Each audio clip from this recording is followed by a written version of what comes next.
मुंबई पुणे द्रुतगती मार्गावर गुरुवारी संध्याकाळी एका गॅस सिलेंडर वाहक टेम्पोला आग लागल्याची खळबळजनक घटना घडली।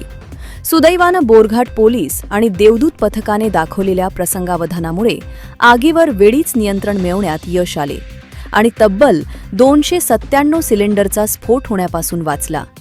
यामुळे एक मोठा अनर्थ टळला आहे।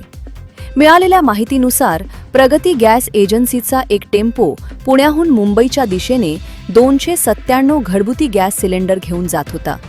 संध्याकाळी 5 वाजण्याच्या सुमारास हा टेम्पो खोपोली पोलीस स्टेशनच्या हद्दीतील ढेकू गावाजवळ आला असता टेम्पोच्या चाकाचे लायनर गरम झाल्यामुळे टायरमधून मोठ्या प्रमाणात धूर निघू लागला।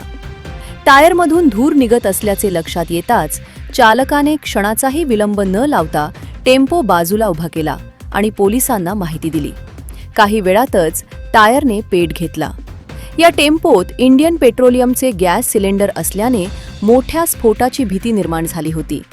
मात्र घटनेची माहिती मिळताच बोरघाट पोलीस मदत केंद्राचे पोलीस उपनिरीक्षक स्वप्नील पाटील, त्यांचे सहकारी, अग्निशमन दल आणि देवदूत पथक तातडीने घटनास्थळी दाखल झाले।